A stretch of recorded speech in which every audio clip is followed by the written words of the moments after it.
Hey everyone, welcome to another episode of the Unauthorized Disclosure podcast. I'm Kevin Gostola, joined by Rania Kalik, and our guest this week is Jamie Kilstein, who has a new comedy album out, 25% Capacity.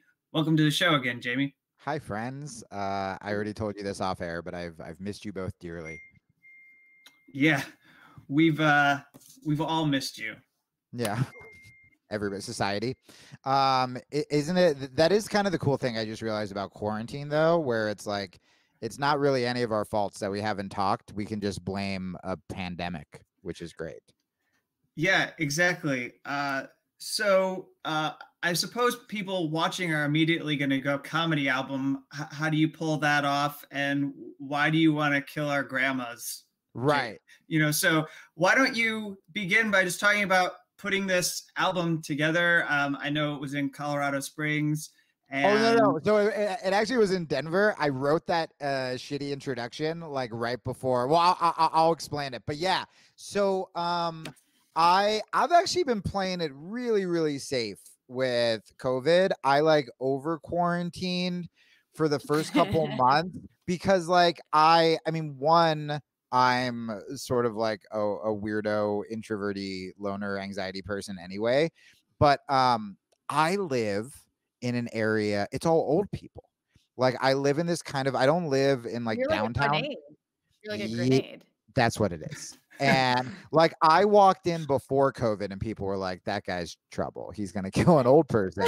And then COVID happened and it's like, that's how he's going to do it. And I've befriended all of them because I'm sad and needy. And my cat died in the beginning of the year.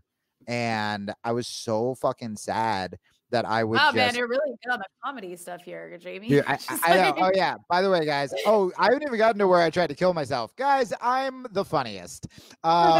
And so I started befriending all of these like old widows because I don't have any like friends here. And so I would just want to pet all these old ladies' dogs because I was so sad about my fucking cat, named after a rapper, Talib Kitty, and that I would pet these old ladies' dogs. And then they'd be like, why don't you get a dog? And I'm like, my cat died. And they'd be like, oh, my husband Gerald died. And then we'd start talking about fucking Gerald. And so I befriended all of these old widows. So when quarantine happened, I was like, I have to lock myself inside. So I did everything, dude. I was like spraying my fucking groceries with shit. Like I overdid it.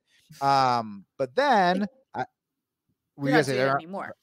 No, well, I got fucking super depressed and I was like, well, I'm going to kill myself. This is terrible. And so I just started thinking about how can I do everything this year that I've always wanted to do instead of what I used to do, which is, look, I'm as privileged as they come, right? I've managed to fuck it up, but I'm a like white straight guy. But I used to even kind of go into that victim mentality with depression where I would post that I'm depressed and then all my sweet little liberal friends would be like, go watch Netflix, eat cake. And I'd be like, yeah, I'm gonna do that. And then I would do that. And I just got more and more depressed. And this year I was like, there's no way I'm going through all this bullshit for nothing. So I'm like, what is everything I've been afraid to do or haven't done? And it's like, do a stand-up album. I started making these sketches. I started fucking doing professional wrestling. I started meditating. I like stayed completely fucking single, like all these things that I've never done. And so the album, yeah, I only recorded it a couple months ago. And I found a venue in Denver. It was a warehouse where I swear to God, their motto was no cops. I'd never seen the place. Just someone wrote me, there's some weird open mic and their motto is no cops. And I'm like, I'm in. And I called my manager and I was like, I found us a venue. And he was like, it's not even on the map. And I was like, it's fine. Just go like check it out. There's a part on the album, and this is true. These two like 19-year-olds came up to me and they like came in from Portland to see the show. And they said their Uber driver didn't want to drop them off because they thought it was a trap. They were like, there's no show. This can't be the right address. Like it was literally just this fucking warehouse. And the owner was, I think, on drugs. And he kept asking everyone if they were a cop. He's like, are you sure you're not a fucking cop? And my manager was like, I'm not a cop, man. And that's where I recorded the album. So I didn't really even get to practice the material. Some of it I'd done before, but it's the first time like I just wanted to get it out as soon as possible. And so it's about, you know, there's political shit on there.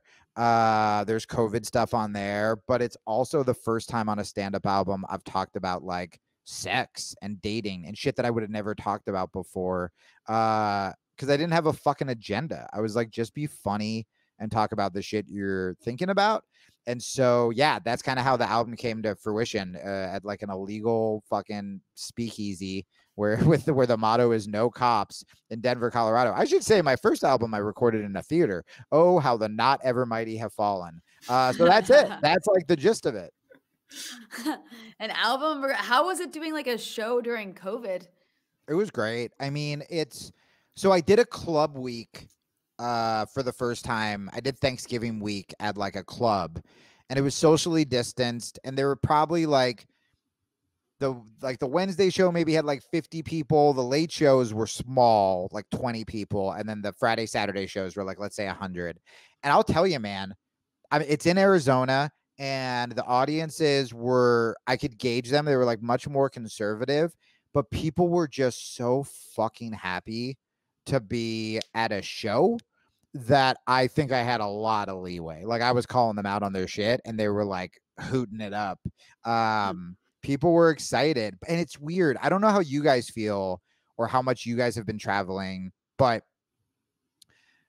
I still consider myself very, very liberal. I haven't turned into a fucking like mask conspiracy theorist. Bill Gates, you know, I'm indifferent on. And that's because they got a chip coming for you, Jamie. Yeah. Like all that stuff. I'm like, what the fuck's happening? Like a lot of like these weird, like I thought liberal, like spiritual communities have gone like full fucking MAGA over. Well, they've always been like anti-vax kind of people, like those. Yeah, and I didn't know that. Like they went like all like hard QAnon. There's actually a word for it that I just learned called conspirituality, which I don't know who coined it, but it's great. But where I am kind of torn, it shouldn't be a fucking political issue, right? The fact that we have somehow managed to like tribalize a disease is insane to me, where it's like, oh, if I see you like proudly not wearing a mask, I know you voted for Trump. If you see me with a mask, maybe you think I'm like some pussy cuck, like liberal, like I don't know. So that's weird. But but I will say, I think where the left's fucking up and dropping the ball is not talking about jobs and not talking about health, because I see all these moderate and even liberal people who are going towards like fucking QAnon just because the people on the right are the ones talking about, hey, we still need to like get out in the sun. We need to exercise. We need to talk about diet. And also we need to save jobs. So liberals just look like the fucking like Carcetti, like the LA kind of, you know, shutting down businesses while going to take vacations. And so I think because of that, people aren't listening to the left when it comes to like, hey, wear a mask or do this, because they're like, fuck you guys. You're the ones who don't care about our business. You're the ones who like aren't talking about fucking exercise. Because what, you think you're gonna get accused of fat shaming? Like, and so we just look like, the left just looks like these fucking assholes who so, like don't. I'm with you. Oh, so I want to be clear on like when we're talking about the left, at least when I'm talking, like, oh, yeah, I would say like we don't actually have a left that has like a microphone to say anything. But I think like what you're talking about in terms of Democrats? liberals is totally true. Yeah. Well, it's like the people that the country, that the media that is considered the left of the country, right? Which is like the Democrats and the liberals. And I think that the way that they've gone about this, like, yes, the right initially did turn this, and they still do make COVID and everything that goes along with it into a cultural war issue, where it's like wearing masks is against freedom. But the way liberals are behaving about it is so preachy and shaming and like ostracizing people for individual behaviors, when the real issue is like our government is not taking care of people at all. Well, people have lost their jobs. And you know what? Like the virus is so out of control in the US because the government failed to do anything to stop it or mitigate it. And like what really pissed me off was during Thanksgiving when there was like all these people who were like, you have to stay away from your family. You can't see your family on Thanksgiving. And then shaming anybody who posted pictures that did. Like, fuck you. Like the government's not giving us money. People lost their jobs. They're going to get evicted because they can't pay their rent and mortgage. and you're really going to yell at people for wanting to not be alone? Dude, like, is that really the best way? And then also there's schools. Like like one of my sisters is like going crazy, right? Because like virtual school's really hard for her kids. She wants schools to open. Like, I'm just like, I'm shocked that it is December and malls are open, which I think can be open with like the right mitigation things in place. But like, we're prioritizing malls, but schools can't open. Like, why is the first priority not opening schools? But then the only people talking about the need to open schools are like right-wing crazies. Yeah, well, so I want to go back to the thing. What you said about Thanksgiving is so important, because when I bring this stuff up, it's not to like demonize the left as much as being like, hey, it's super counterproductive, you guys, because I see, I've been way less political. And so a lot of the people I follow, you know, they'll be fighters or wrestlers, like fighters who would probably consider themselves liberal in the sense of like, you know, they're not racist or fucking homophobic or whatever, but they're, you know, they don't hate poor people. Yeah. They don't follow the shit like you do. But what's interesting is these people who aren't as in the trenches of politics, suddenly I see these like really sweet guys posting fucking Steven Crowder videos. They don't know who fucking Crowder is, but they're doing it because we've become the party who is against Thanksgiving.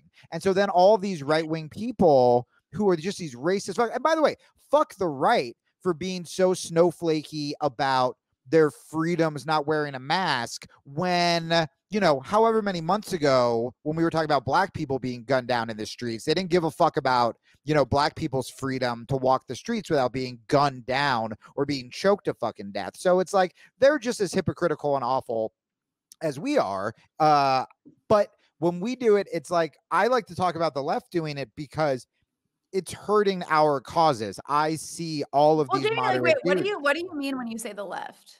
Oh, like, yeah, I mean, no, I just want to know what you mean.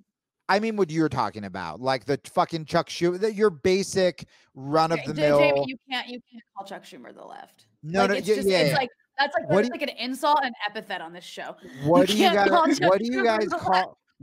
call the left? Should I call them liberals? I mean the pieces of shit that I don't like. I mean, when I think of the left, I think of like actual like socialists. I don't think of like Democrats. So I think of like liberals. I don't know. I'm not trying to police you here or like cancel you. No. I'm just saying like I think it's like not, because also if they were the left, they would be giving people money.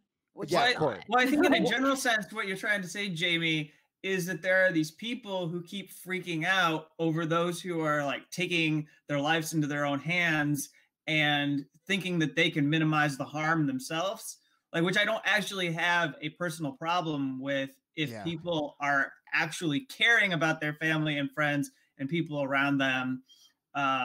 But like, everyone is making judgments like those people are not capable of taking care of themselves. Meanwhile, Congress isn't doing anything to help these people live their lives better, right? Well, yeah, totally. But also, Rania, just when it comes to the definition, it's interesting because I haven't talked to you guys in a while who I would consider like, you know, the good left or the part of the left that like I would consider myself in, right?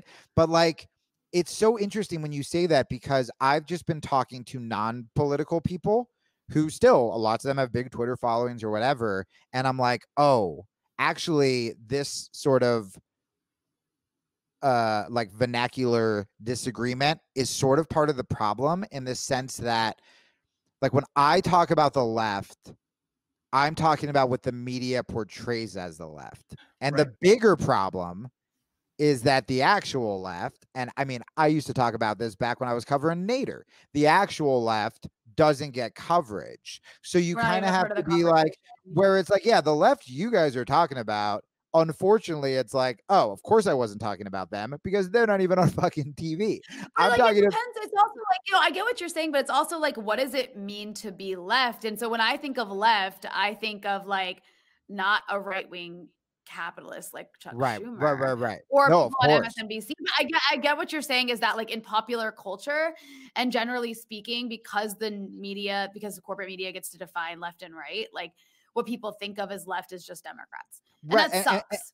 And that's what I was going to say. That's another conversation where it's like, well, then how do we reclaim that. You know what I mean? Because the problem is, I feel like all of these gross, moderate, fucking just slimy shills who are essentially Republicans, they're called the left. And then people who are actually anti-war, anti-poverty, whatever, they're called fucking socialists. And what most people think socialists are is fucking Mao. And what most people think the left are fucking... Take down the Mao poster. Take down the Mao poster.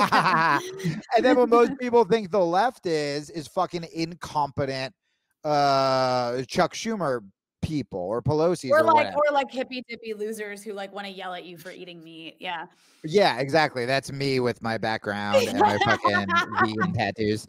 And so like, but the fact that science is essentially being suffocated because mainstream Democrats, there you go, are so up their own fucking ass that somehow they have become the party of anti-Christmas, anti-Thanksgiving, and also fuck your small business, is just insane to me. It's just fucking, it's so sad. So anyway, my comedy album is called 25% Capacity, and it's full of hoots, everybody. No, I think you're right. And I think this is like part of a larger trend among like liberals, where it's this kind of like, it goes kind of with cancel culture. Like COVID has provided sort of the perfect moment for more canceling. And it's like this, and like liberals they really love to finger wag, and they really love to shame. And there's so much involved in that. And what's like really funny and like a sad way about it is that these people all live in the suburbs in like really big houses. They can work from home. They can have everything delivered. They don't actually have to like do anything risky at all. And meanwhile, they're like yelling at regular people who don't have those luxuries. Yeah, we like become the have to go to work. People who have businesses, and then there are these like small businesses that are screwed. Like people don't understand the economic ramifications of this yet.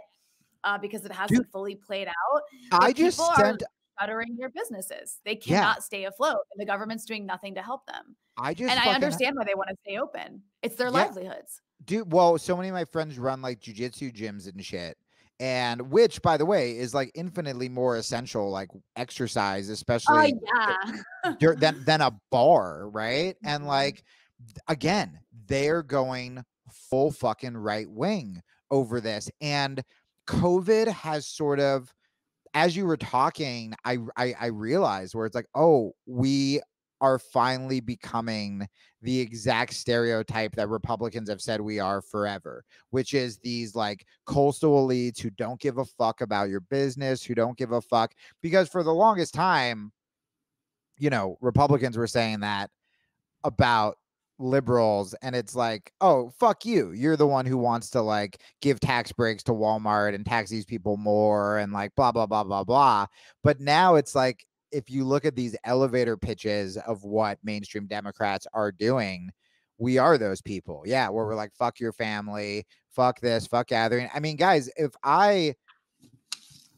being alone, the fact that Trump is talking about shit that I talk about on my podcast by talking about deaths of despair. Now, the problem is what the right does is they'll talk about deaths of despair, so suicide, drinking, domestic abuse. They'll talk about that to sort of like mitigate so they don't have to talk about like wearing masks and shit like that. It's almost like a distraction, but they're at least talking about it. And deaths of despair are fucking real. I mean, I had a fan or a listener on my Facebook. She wrote me, I'm fucking sending her money. I just panicked. I didn't know what to do. Where she was like, me and my family have been eating bread for dinner for the last 3 days like it's the fucking 1930s. And I'm like, can I buy you dinner? Like, I just felt fucking helpless. And I like kind of know the person, you know, when like they comment a lot, you're like, oh, I kind of know you. And like that's happening right now. And we're sort of all to blame. What I can't figure out, because I'm not watching the news as much, like I'm surrounded by boxes right now. But I will say this.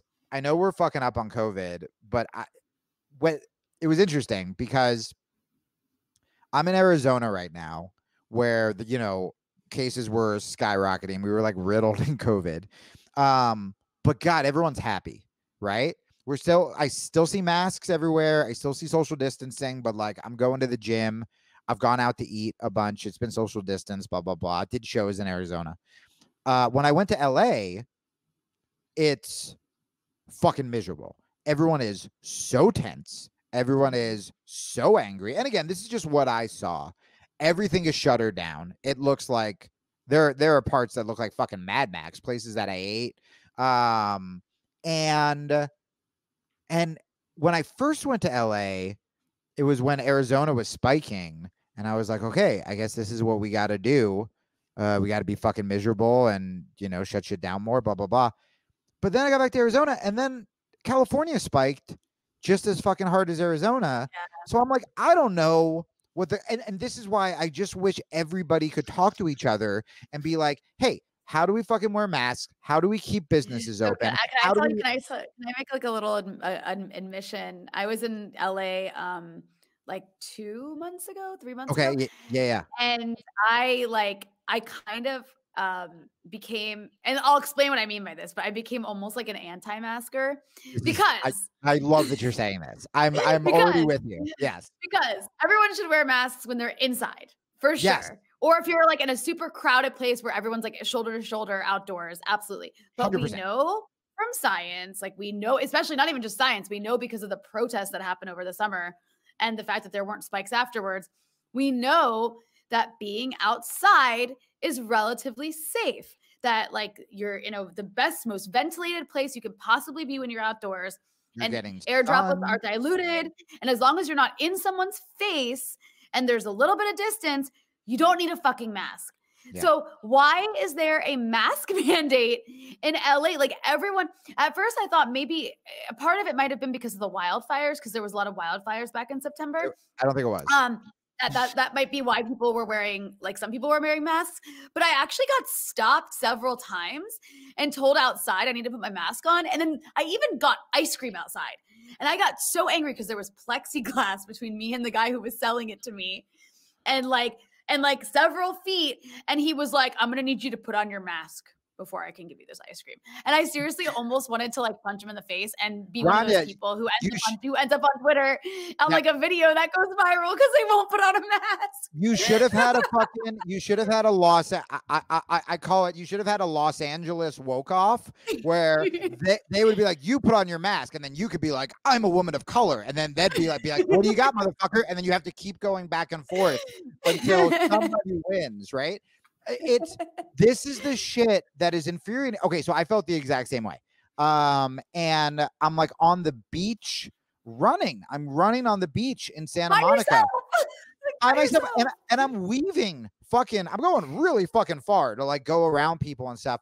And I'm still getting looks. And by the way, everyone that's going like fucking QAnon, like whatever, they're like, I am running to build my immune system, to exercise. I am out in the sun. I do not want to harbor my breathing. I am not putting people in danger.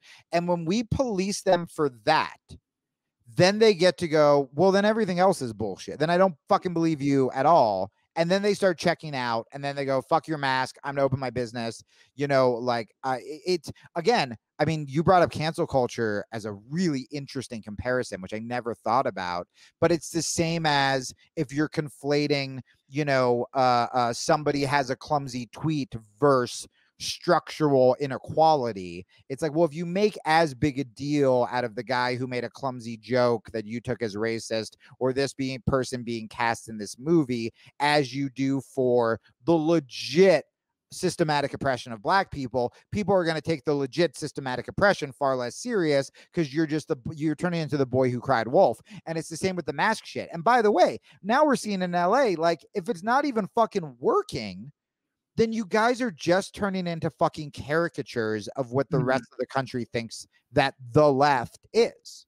But Jamie, so this dynamic though, isn't this what is driving people to move to like Texas? And like you were obviously pushed or inspired to leave, or you got really agitated and upset and left to go to Arizona because of this suffocation that you were experiencing in LA. And like, that's, and you also talked about despair. So along these lines, I want you to, so I have like this grab bag of questions that I feel like I could ask you, because you're just like our rare comedian that comes on our podcast, and we only have like a handful of people that we would have on this show.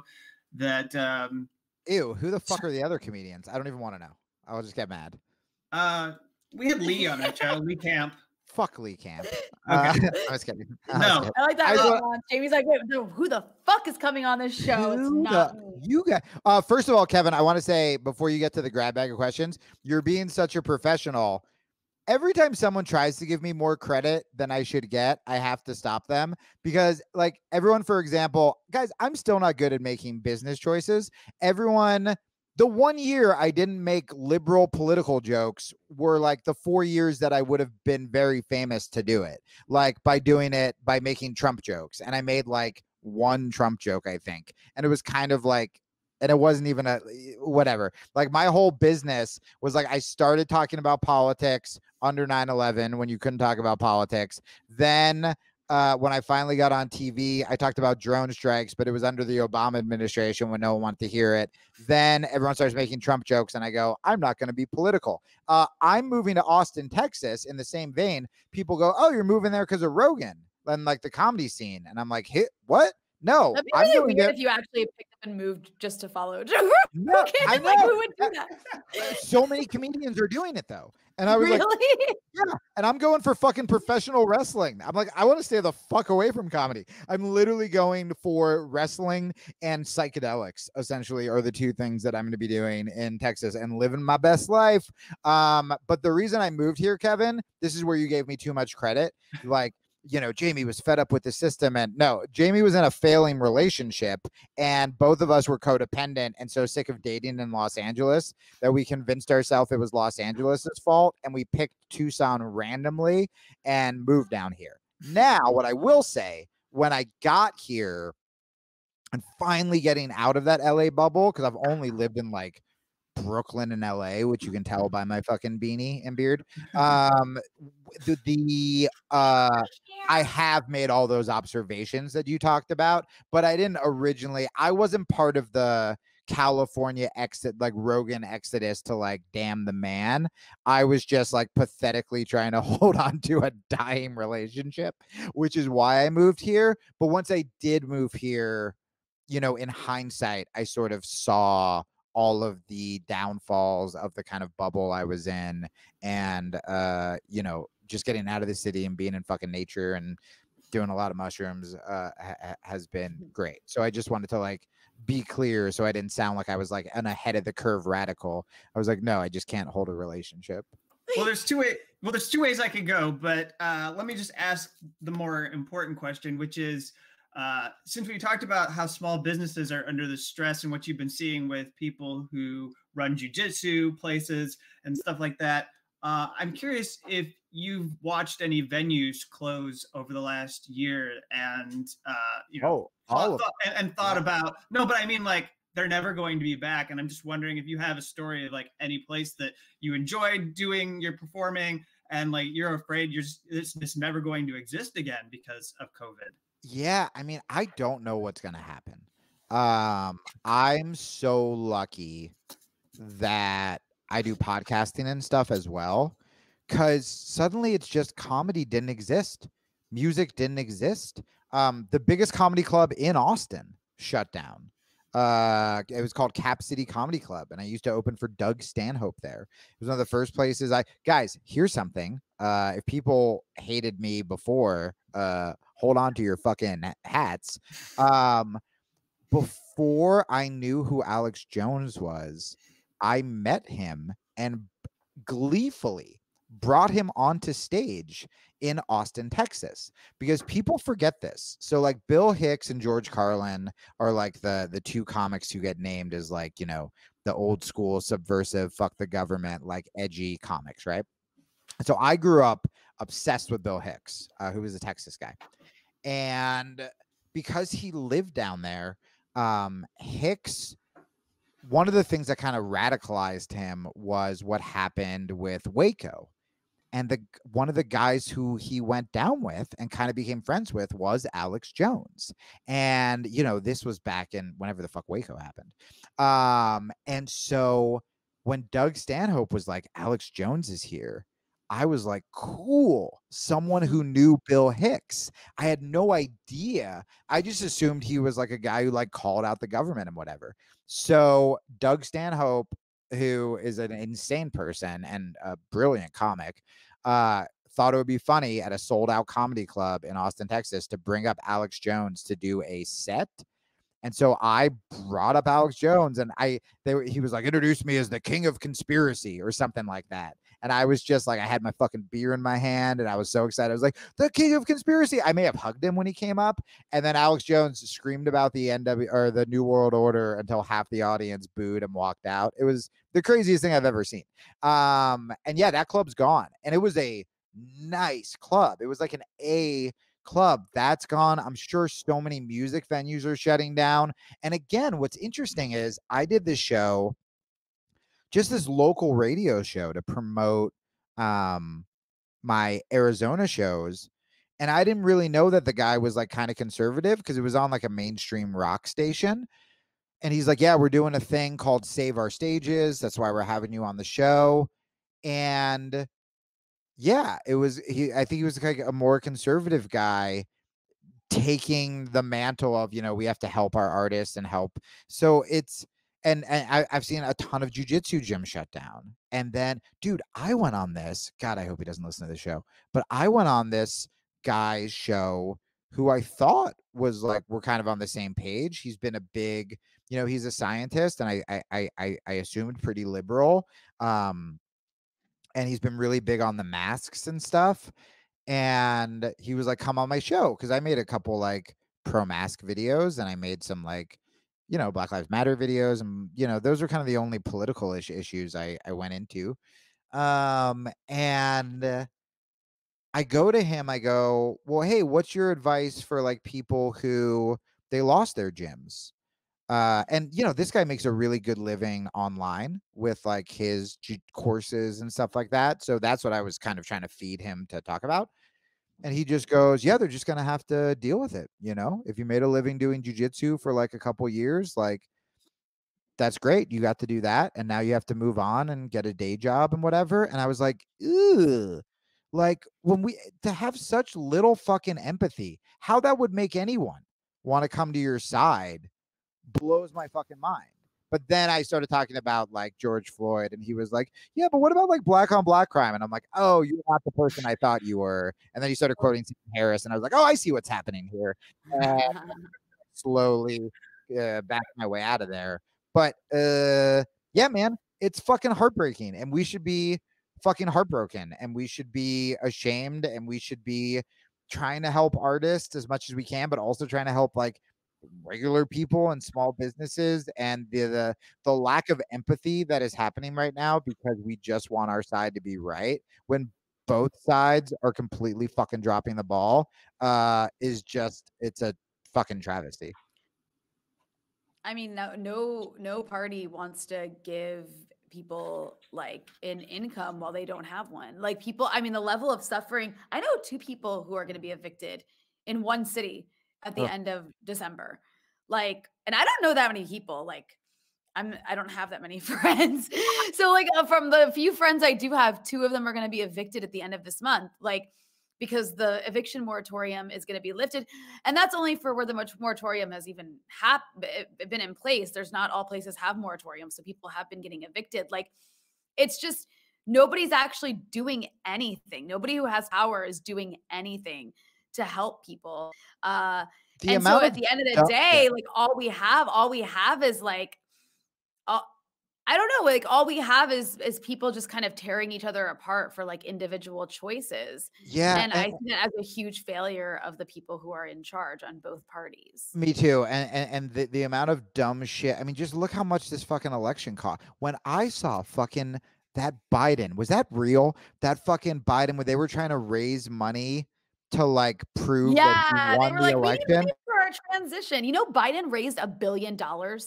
It's the most expensive campaign in history, but like none of the people he was backed by 186 billionaires. Like I didn't even know there were 186 billionaires. No, he was like backed these by 186 motherfuckers, billionaires. fucking Bloomberg spending all that money for nothing, for just 2 weeks of ridicule. And like, money's out there. It fucking exists. Disgusting. No, it's disgusting. Like, that's why there shouldn't be billionaires. That's the conversation we should be having, by the way. That's the conversation we should be having, is the fact that there are these like handful of people who are literally hoarding and stealing money from everybody else while people go completely broke and have to like shutter their businesses that they've poured all of their lives into and like hopefully go find another job, while other people have to like work all the shitty jobs and get paid nothing so that we can still have groceries delivered and food delivered, right? Because everyone's like terrified to leave the house. This is another rhetoric thing. This is another rhetoric thing that back in my Occupy Wall Street days, I learned, which is people thought, legitimate, small business owners, intelligent people thought that when Occupy was talking about the 1%, that they were part of that 1%. And I was like, motherfucker, what do you think? And by the way, they were right, because technically I was a small business with my old podcast and I got railed on taxes, and those taxes went towards things I didn't want them to go towards. And that made me fucking hate the government. Right. And so I'm like, I see where all of these conservative small business owners, what they think. But when you phrase it how you just phrased it, it's like, no, dude, we want to fucking get rid of those billionaires so that the majority of people like you, the majority of these conservative small business owners, don't have to fucking shut down and be evicted. But what they hear, and the way it's framed from these right-wing media guys, is they hear that, like, you know, the left wants to take away your hard-earned dollars. And then they think back to the taxes and going towards shit they don't, you know, and then they go, yeah, all right, fuck them. The other thing that the Democratic, this is the Democratic Party's fault, is like a big issue that they could actually win small business owners over on is government funded healthcare. Because small businesses, it's like a huge expense to have employer based health insurance. Like that system in this country, it's really easy for big companies to give their employees. That's one of the reasons they were so against Obamacare. Right. Well, yeah, like small businesses, it's like that's a huge fucking expense, especially because as it gets more and more expensive to have to like fund part of your employees' healthcare. And if they, I was just gonna say, can I ask you guys? This is a dummy question because I don't know the answer. So I'm just gonna ask you, which is, and I haven't gotten into like arguments about it, but are there like, we have the most COVID cases, right? Like we're definitely like fucking up the most. Yeah. Okay. Are there places who have actually like figured it out that we can start like modeling after? Because I don't really have a solution where I'm like, I hate the LA no mask or the fucking masking shit that's not working, like what we were talking about earlier. But then like everything else seems like fucking reckless, and I keep seeing our numbers go up, and I just am kind of like, besides pay people, I don't really know what I'm fighting for. I'm just fighting against people I see that are being like stupid assholes, and I would love to have some sort of like model to be like, hey, this is what's working. I think the part of there is no like one solution, because part of the problem with COVID in the US is it's like so much of what's wrong with America's system on a number of levels is just like crashing into each other. So it's like the fact, you know, that we have the kind of healthcare system we do, where people are scared to go to the doctor because they don't want to go bankrupt, or they don't have the extra money to go to the ER, may actually result in people not seeking treatment when they need it or help when they need it. The whole like testing system that we completely failed at is another aspect of it. And yeah, you can't just pay people forever to stay home. Absolutely. Like no country can do that. The US is also like, because we have 50 different states and we're such like a states' rights kind of country that lacks a sort of centralized authority, like a country like China has like a very centralized authority with a lot of fucking power. Dude, so it's really easy for them to like force their country, to force one part of their country to lock down. Like, I remember back in March and April, I was like, why can't we just like force New Yorkers to stay in New York and not let them out of New York? Right. Like, why can't we just do that? Yeah. But dude, what you were saying with the medical system, I've been fighting with a neck injury. Wait, Jamie, there's one more thing. There's one more thing before you say what you're about to say with the medical system. The other thing that was a big problem in the US is the lack of ICU beds per capita. We have one of the lowest numbers in the country. And the reason for that is because of neoliberalism, particularly under Obama. Like these kind of measures of like saving money and efficiency. So it comes down to like, we want hospitals, rather than have extra empty beds that nobody's going to use, we want hospitals to always be at 90% capacity, right? It's that's like a capitalistic way of thinking, of applying to like hospitals. Weird. And that was, I've never heard that. That was devastating. So like hospitals got rid of beds and ICU units because they were never 100% filled up. The problem is, if you're going to be pandemic prepared, which the government was constantly warned about, even under Obama, to be prepared for, you need to have extra beds. And so that's another issue in the US, is we're experiencing this like severe shortage of ICU beds. Well, there's a reason for that. Like there's other countries that aren't having that problem in the same way because they didn't institute these like optimization measures. That's the word.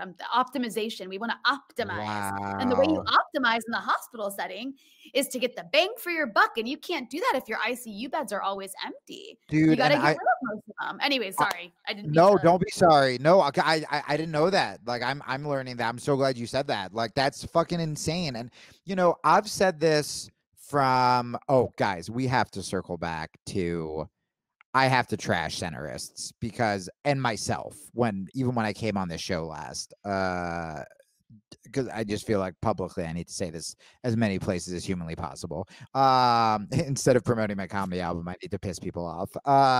We support that. But I feel like this is something that, I talked about on my old show all the time, on Citizen Radio, and I still believe it, which is, and this goes back to that dumb, semantics argument of what is the left, which is, and it's not dumb, but you know what I mean, which is, fuck you, Rania. That's what I'm trying to say. Is calling me out on your goddamn show. I'm finally getting back on shows, and now I'm going to be gone. Fuck you, hosts. Which is that so many people who attack these liberal policies or these socialist policies, they've never experienced them to their fullest where they would actually work, because they think that Obamacare is socialized medicine. They think that, like, we've never had an actual, like, left-wing president. So it's I don't even know how to phrase it, where all these policies you're talking about and whatever, they go, well, you want the government to run healthcare because they see how a bunch of shitty right-wing Democrats run it. It's like, yeah, but that's not what we want. You know what I mean? Like, they've never experienced actual free healthcare, just these like wishy-washy half measures like Obamacare. And I think that's one of the things that fucks over left-wing rhetoric. But anyway, what's funny about that is Medicare is actually socialized healthcare. It's just for people above the age of 65, and that's wildly popular among conservatives. Yeah, because they're all fucking old. Yeah, but the messaging doesn't get out because because Democrats are so still trying not to look like socialists that they're just appealing to the right, and so like, then we'll cut Medicare. We'll cut Medicare. Yeah, we'll totally cut Medicare. Like, so you're just getting the worst of both worlds. Under the so anyway, so what I was gonna say with medicine is I've had a fucking neck injury that I've been fighting with for like a year. And I just didn't. I found out, so I have to get new insurance because I'm moving to Texas tomorrow. And I found out this year that my plan, which I'm paying like $350 for a month, it is going to be at $400 in Texas, that I never used once because you need a primary. Well, there are no available primaries in my area because it's all old people. So I'm paying $400 a month for nothing. So I finally like caved. And I was like, I guess I'll go to like a chiropractor, which I've only heard either chiropractors saved my life or chiropractors are fake doctors and you're never going to be able to walk again. And I was just like, whatever. Like, it's the only place I can like go to.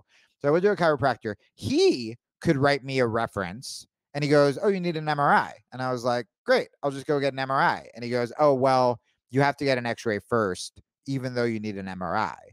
And so I was like, okay.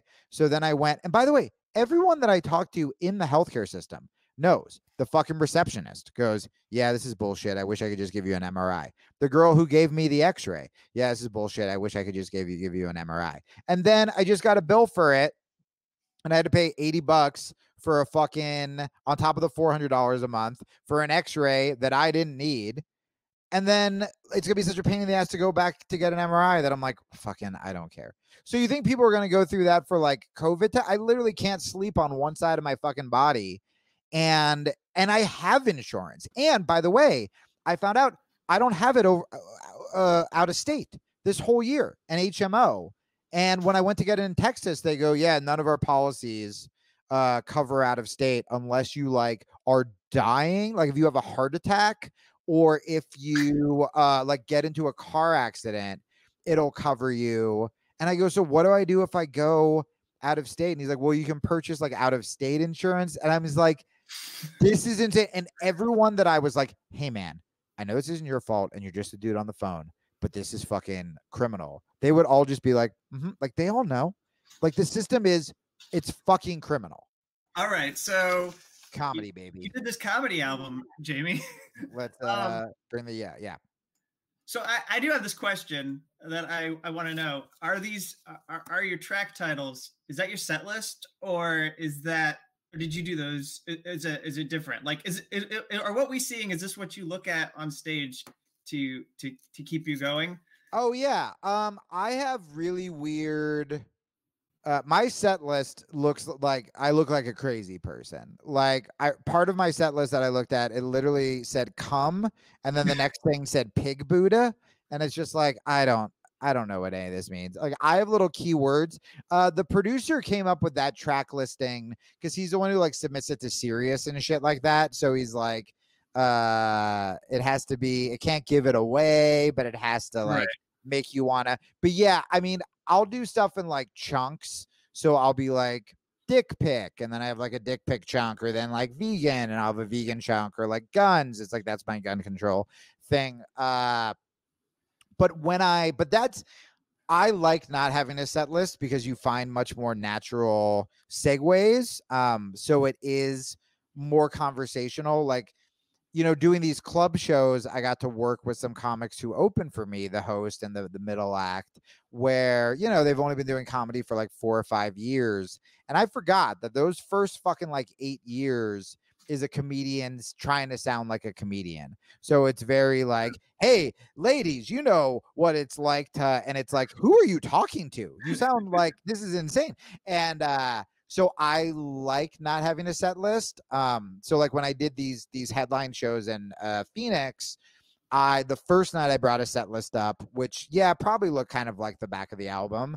And then when I got to Friday or Saturday, I was like, okay, I know the gist of what I want to do, but I could like circle back and kind of make the sets different. I always like to make them like have like a little bit of improvisational elements to it, and be able to circle back and just like leave room to play. That's another thing that I got from improv, that some of these stand-ups, it's, you know, they're so happy to get a laugh. I used to do this. I'd be so happy to get a laugh that I would step over the next laugh just to get to the next thing, because I'm like, I have to keep going before they realize that I'm a fraud and that they shouldn't be laughing.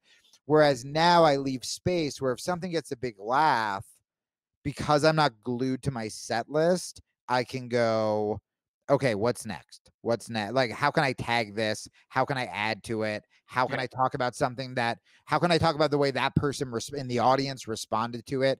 And that's way more fun for me. However, for this album, which is very weird and rare, I had a set list. You can hear me throwing pieces of paper to the ground because I hadn't been performing. And because, dude, 20 minutes, maybe 20 minutes of this, at least 20 minutes of this album, I had literally never done before on stage. And usually when people do an album or a special, they have been working that material for like 2 years, every week, every night at clubs. And I just wrote this stuff over quarantine and was confident enough in my ability as a comic because I've done it long enough, but also I've been podcasting and making daily comedy sketches. So like I've still been like working like a comedy muscle, you know? But I also was like, that's another thing. When they record a special, they'll record like 5 shows or 7 shows or you know, multiple takes, and then they of this exact same show, and then they splice together the best ones. I had 1 take at the No Cops venue. And so I just was like, I didn't want to fucking forget anything. And so, yeah, so this is a very rare, the goal for this album was for it to sound like 2020, where if I did it at the more crowded club shows this weekend, it would have sounded better, but it wouldn't have sounded like what we're going through. I'm like, the idea of doing it at a warehouse in front of 25 people in a fucking shady alley with a no cop sign. There was a cat wandering around. Like it was, my manager said he like, when he got there, he didn't text me because he didn't want to freak me out. But when he met the owner was fucking losing it. He was like, "Are you a fucking cop?" And my manager was like, "No." And he goes, "I can't get shut down. This is all I have." And my manager's like, "You're not going to get shut down, man." And he's like, "My fucking wife left." And my manager's like, "What is happening?" Like the guy was just fucking losing it. He was like, "Don't let the cat out. The cat's all I have." Literally the only 2 rules were like, don't let the cat out and no cops. And I'm like, yes, this is exactly where I want to record my fucking album. I want it to sound like a dude who almost killed himself this year, talking about all of his fucking struggles that everyone's having, all this COVID shit. And I didn't want it to sound fucking clean. So I'm like, yeah, I'm gonna bring my fucking set list up there. Yeah, dude, that's I'm like pretty fucking proud of this album. And I'm not proud of a ton of like stand-up-y shit I do. But this one's like really cool to me. Like even if I never do a comedy album, I'm happy I did this the way I did it. Well, let me set you up for this centrist rant that you told us you wanted to do, and I'll do it this way. The part of your set that you do where you talk about Trump and how you don't typically do Trump jokes, and you talk about comedians, and most people have heard this from a lot of comedians that it just wasn't fun because he already does really great material, and you say Donald Trump's actually really funny, which I think is true. And the question that I have as I look at comedy is what's Joe Biden's presidency going to do to political comedy? I mean, how lame is it going to be in the era of Joe Biden? Because I mean, are they just going to continuously tell jokes about what Trump's doing while he isn't president anymore? Like, is that just going to be the material? And I want to put to you this really important thing, which is why I want you to do this centrist rant, is because we need comedy that will live in the space that was created by the Bernie Sanders insurgency in the Democratic Party. We need, like, I don't see comics for the most part being willing to go, plumb the depths that are there of that friction between those 2 groups in the Democratic Party, like between the Sanders people and the Clinton people, and even like the Obama Democrat crowd. Like there's so much fun you can have with the tensions between those groups. This is really interesting. First of all, you just painted a goddamn fucking nightmare of comics under the Biden presidency finding ways to crowbar Trump jokes in. Like we can't ever fucking escape. Like it could be 20 years from now and there's still going to be ways to fucking do their old hacky Trump material. And that just like, it makes me fucking cringe. I mean, to me, man, I think that good comedy and what you guys do politically, I don't even know what to call it. I certainly don't want to call you guys pundits or you'll get even more mad at me, but like whatever you do. Jamie? Third strike. I'm just you guys are like the Chuck Schumer of pundits, right? Did I do it right? The Nancy Pelosi of podcasters. Oh God! Oh, the alliteration with the PP actually sounds good. Yeah, I like to think of us as like the resistance. I'm just joking. Oh, resistance used to be such a cool word too. It was. So you need to have principles and not teams. And again, I used to say this on fucking Citizen Radio like 15 fucking years ago or whatever. Which is, if I get mad that fucking Bill Clinton did creepy shit towards women, then I should get mad that Donald Trump did creepy shit towards women. If I get mad that George Bush was killing a bunch of fucking brown people, then I should get mad that Obama is killing a fucking bunch of brown people.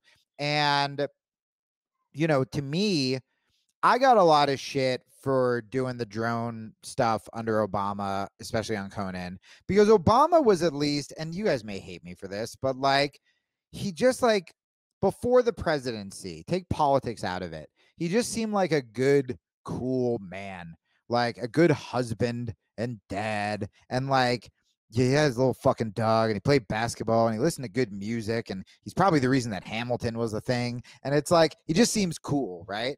And then you look at that foreign policy and you go, oh, fuck, you got to call that out. This is terrible, man. Biden, luckily, I don't like as a man. So I'm gonna, it's gonna be way easier. No, that's interesting, because I feel like most people really like Joe Biden. Like, no one doesn't like him. Like, who, you know what I mean? I liked him back in the day. I liked him before Obama, but I didn't know a lot about politics. Like, I liked, yeah, he just kind of seemed like this gritty, kind of funny, you know, I mean, fuck, man, the way he dealt with like his family dying, like, you really felt for the guy. And like, I did see a lot of genuine stuff there. This campaign, I was still just like, I liked him even when Obama announced him as VP. I like what you said, Rania. I was like, oh, he seems like a fucking down to earth, you know, whatever. And then I started like learning more about politics and the way he handled himself during all of this. It was like kind of disastrous, I thought. And then he won, and I was like, oh, we're never gonna learn. But I always cringed at the comedians who said, as someone who has been a cringy political comedian, I always cringed at the people or the questions about like, you know, what's it going to do for comedy? I'm like, I don't know, man. I just want a president that doesn't fucking bomb people. I don't give a shit what it does about my comedy. I mean, that's what was so nice about this album. Half the fucking album is about like sex and like shit I've never talked about. I'm like, oh, I can just be funny about shit that's going on in my life. I'm like, this is the dream. I think what'll be interesting is, because we've become so divided, that I think if you make Biden jokes, people are going to automatically assume you're a conservative, which is like, you know what I mean? Because that kind of happened with, I didn't see Jim Carrey do Biden on SNL. I'm sure it was very bad, but the way the left reacted, like it was like an Actually, I like it, Jamie. I have to say, I like it. Okay, so this is what I'm wondering. I wonder if the left acted like, not the left, Democrats, Hollywood, the resistance. Jamie's policing himself now. Oh, geez. they acted like it was an affront. And I think we're probably going to see a lot of that. I mean, maybe not as much once Trump is gone. I mean, to me, it's like funny is funny, number one. And then principles are principles, number two. I mean, the tweet I made, and people still got mad at me for this, is it was the safest tweet I could make. Is I was like, I can't wait for Biden to become president so I can get mad at Biden, was the gist of it. And like, that's how I felt. Oh, of course they did. Of course, on both sides. Who are these people you're engaging with? I guess like liberals don't talk to me, so I don't have this problem like at all. You've burned all the bridges. Which I never had any bridges. I mean, I think Jamie, you went through a phase after you were purged from the left, where like sort of like centrists like were nice to you, and you sort of like made some friends in that community. So I just got really blurry. I think that's who's reacting to you. Is that who's reacting to you about Biden like that? No. So No, I have people from all over the place. Because I have like Hollywood, like, you know, like Hillary Clinton type supporters who still follow me. I had some people, it's like, I mean, there were some people where it's like, if you said anything about Biden, you're getting fucking shit or unfollowed. It's like not crazy. The time. Yeah, I mean, here's where I'm going to say I was wrong. And it's funny because if you change your mind nowadays, you're called like a grifter, you know? But what's interesting for me is me changing my mind is actually terrible for my career. So, but I think you guys will be proud of me as like a person. So I was talking to someone, I was on someone's podcast and we were talking about cancel culture and when people kind of like start to go over to the right. And I think maybe he was talking about like Louis C.K. even. And what I noticed is, you know, when I went on kind of some of these centrist shows or even right-wing shows, and look, when I went on right-wing shows, I still talked about black people being killed by cops. I mentioned fucking Palestine on Glenn Beck's show. So like, I wasn't trying to be the like reformed lefty. I was just, you know, one, trying to survive, and two, being like, hey, maybe it's possible to disagree, right? To disagree. And I can still be like, here are my views. And you can be like, here are your views. And maybe we can like tell some of your audience who aren't lunatics. I don't know. This is what I was telling myself. And when I did those shows, and that was probably around the time that I came on this show, I got a lot of offers and I had $0. I had no money. I got offers to do the kind of like, I got a book deal offer to kind of do the like why I left the left book, you know, one of the like go the Dave Rubin route essentially. And it was fucking tempting. And a lot of people will say when guys do that, it's because of money or whatever. But I think what's so much more interesting, for me at least, it wasn't money, even though I needed money. I'm sure that was a part of it. But it was walking into a place where everyone's being nice to you when you've lost all your friends, where, you know, a woman host of a television show will give you a big hug and like, because they know you're not a fucking creep, or, you know, or then I go to these comedy clubs where everyone's being really offensive and they're fucking railing against cancel culture and the talk in the back is horrible. But it's also like a female club owner who's like, hey, you're a really fucking great guy and you treated my staff better than most comics do. And like, that's bullshit. What happened to you? And so you go like, I kind of want to be on this team where everyone's being nice to me, because we can talk about losing money and losing career and stuff like that for cancel culture. But the thing that like doesn't get talked about as much is like the shame and the losing all your friends and the like not having backup, you know, like it's really fucking scary. And that's the shit for me when it went from like, I don't know what to do to I'm suicidal, was like that feeling of just being like trapped. And suddenly you have people being nice to you. Now, are they being nice to you for nefarious reasons because they want you to be like the liberal who makes fun of woke people? Yeah. And the thing that I would like to report back on is, you know, I got probably not a ton, but like 100 to 1,000, let's say, new followers from like those shows, or like I wrote a piece for Quillette and that like Harris retweeted and like Rogan retweeted. And what was interesting, and I'm wondering what you guys think of this. It's not a rant. I don't have jokes, but it's something that I don't think a lot of people can speak on. So the email I got the most was, you know, I don't agree with you politically because I was still very liberal, but I like that you call out both sides. And I got, you know, a few patrons, a couple new podcast listeners, bunch of new social media followers. When George Floyd was killed, and then I wasn't political really the rest of the year. You know, my podcast, I talk a lot about mental health. I talk a lot about being a fuck up. I talk about following your dreams. That's the gist of the podcast. And then George Floyd gets murdered.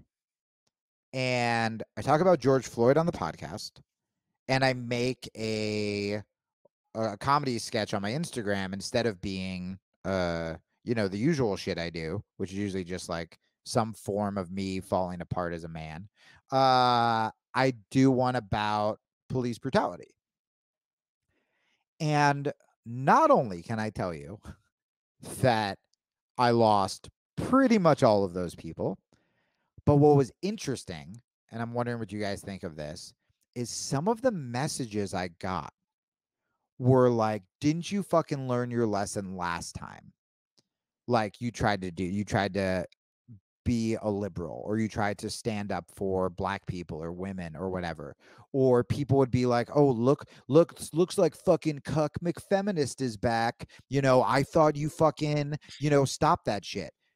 And so when you think about the mental process of what these people are saying, that because I fucking cheated on my wife and got thrown out of like the feminism club, that I can no longer defend, and that I went on these shows and I talked about, hey, we should be able to have a conversation with the other side, shit like that, that I can't call out a system that kills black people without suddenly being a feminist cuck, or that I wouldn't do it because I was burned by the left. Hey, didn't you fucking learn your lesson? So now I can't talk about racism, was so fucking heartbreaking to me. And I'm sure from an outside point of view, you guys would be like, yeah, that's what these fucking people are. But it killed me. And I'm like, and by the way, a lot of it came from this sort of, that group, what do you call that group? The ones who are like, they don't call themselves conservative. They're like, it's a lot of like centerists calling out like liberal, or calling out like wokeness. And they kind of like act like they're above tribes, and they call out tribalism, which I do too. But like, it was a lot of those fucking listeners too. And those people too. And it was just, yeah, man, it was pretty fucking devastating. And so what's crazy about my political beliefs, which will make you guys happy, but is I've sort of circled back to everything I used to believe. I still pretty much believe. And what's interesting about it is it does nothing but hurt my career. But it's cool because it's like, oh, I guess I believe things because I actually believe them. I guess I actually was a kind of fucking pro-Palestine, socialisty, fucking anti-war, animal rights guy. Mm-hmm. And now it's like, well, none of those people want me on their shows. So like, that's cool. Like, it's a bummer that the only people who still want me on are like kind of right-wingy people. But it's also like, it just makes me feel better as a human, where I'm like, all right, I believe the things I believe, fucking Twitter be damned, or whatever. But yeah, man, a lot of that shit over there about the like former lefties, a lot of it is a fucking grift. It's nuts. It's nuts. You were purged from what I wouldn't really consider the left. You were purged. You became a part of the identitarian left, the left that's like obsessed with identity, the left that's all about everything's race, everything's gender, everything's privilege, everything is like shaming. And that, I don't think that's actually leftism. That's like a narcissistic, actually deeply individualistic, and almost like kind of its own way conservative, sort of like upper middle class ideology, much of which comes out of academia. That is all about identity and sort of narrowing like identity markers more and more, and like elevating people based on who has certain identity characteristics. Like, and if you're like a white, if you're from the upper, the like privileged identity groups, then you have to spend all your time like sort of apologizing and shaming yourself and others. It's a lot of apologizing. That to me is like the opposite of leftism. And there's actually a huge fracture in the left, I think, over this issue, because there are people who, like, I consider myself a part of the left that really is all about class. Not only class, obviously there's other issues that are important, but the dominating issue is class. Like, we're all getting fucked by capitalists and like billionaires and rich people and the people who uphold that system. And we're all getting fucked regardless of like what gender or race we are, some more than others, because, those mean something in that realm. And I also think that me and Kevin are a part of the left that cares a whole lot about like imperialism, and there's also a split there. Yeah. But I really do like, I think that that's what you got purged from. You got purged from the sort of like woke left that I certainly do not consider myself a part of at all. Right. I don't want to be a part of that left. I don't think that's leftism. And I think that's something that's entirely, like I said, wrapped up in like egos and narcissism. Yeah. And what I have to stop myself from is there is just still this human part of you that like wants community and that wants a label. And part of what's been so cool about leaving LA and being fucking single for the first time is that like I really am figuring out who I am. That's what this whole year has been. It's been like, who the fuck am I? That's what the album is. That's what this conversation is. That's why I really wanted to talk to you guys about this. But there is still that need. There is still that part of me that, you know, oh, a conservative's going to have me on the show. And I go, does this mean I'm a conservative? Or when you said that, Rania, I go, oh, that's me. And I automatically was like, maybe that's my tribe. And I actually am going to ask you if there are people I should follow on Twitter or books I should read or whatever. But at the same time, I do think that I do wish that there was just room for people to have a bunch of weird, sometimes differing views in their own head that they're trying to figure out and that they're trying to work through, and that they're allowed to change their fucking mind on, you know, without being punished for it or without being fucking demonized, you know? Yeah.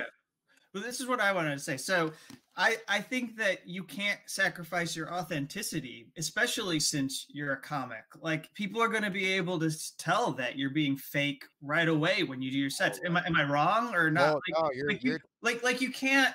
So to me, I think Ranya's view is the political way of looking at it, but I actually am coming out of it more as like a nerd for comedy, because if you're not that authentic person, then I don't know why you're even going to continue on with comedy. If you can't do the material that you want to do in your shows, people are going to tell that you're doing material that you don't want to do. And I'll throw out this thing. So I really enjoyed Mike Binder's 5-part comedy comedy documentary on the Comedy Store. Yeah. I don't know if you've had a chance to see this at all.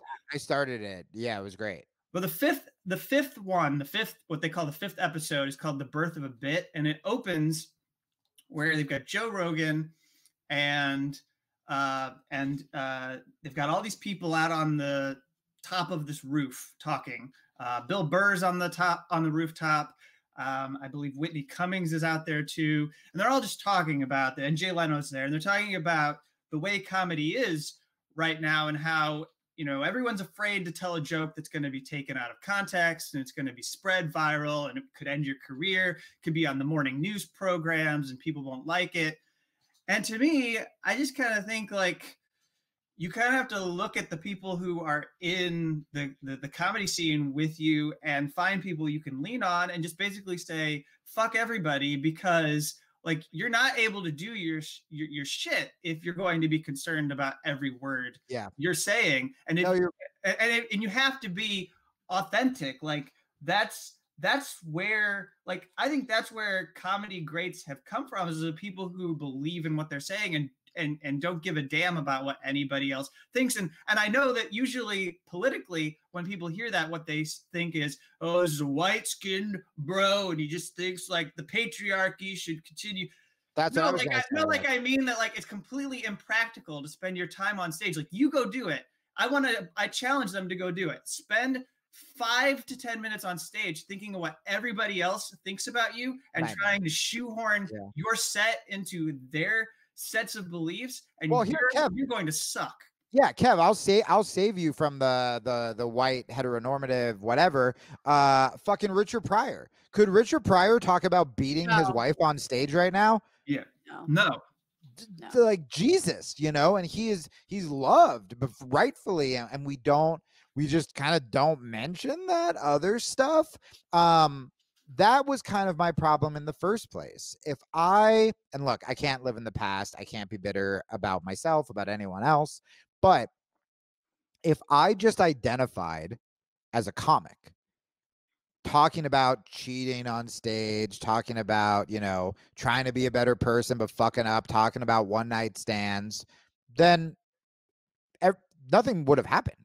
I, however, was so happy to be accepted that I identified more in that group of people that Rania was talking about. So every one of my shitty actions had, you know, me self-righteously standing behind it. And that's why it became like a fun thing. You know, I mean, there is something beautiful about comedy and about that, like, not giving a fuck and, hey, we're going to talk about whatever the fuck we want to talk about. I will say, cancel culture, it's backfiring. Comedy now, I love, nothing makes me happier than like good fucking edgy comedy, but I have seen a bunch of stuff that's actually just not funny and racist. And my belief is that it is pushing back against cancel culture. So like when Shane Gillis got fired for SNL because of that podcast clip of him using the derogatory term against Asians, even though he was doing it in the voice of a racist, whatever. I suddenly heard that word more than I have heard it ever coming out of comics' mouths, because it was a rebellion against cancel culture. And so if you're telling people they can't work because of jokes, or that comedy shouldn't exist, or you're policing them, it's just going to drive them into these little fucking corners, and it's going to get more hateful and more offensive, and suddenly the audience is going to be kind of like, ugh, like shitty and questionable. It's like the people who would come up to me who were like, you know, there are some, look, the majority of people who listen to my fucking podcast are women. And the majority of people who fucking write me are like, that fucking shitty what happened to you. It's shitty for women who are actually hurt or assaulted or raped or whatever.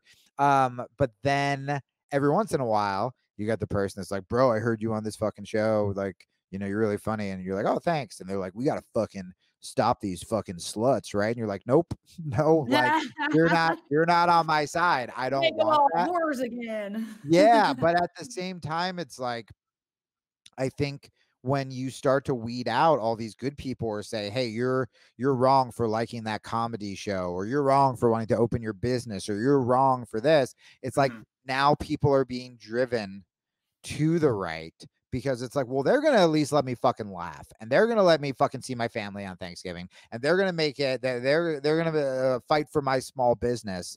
And it's like, what the fuck do we have? Put your mask on. That's all we have.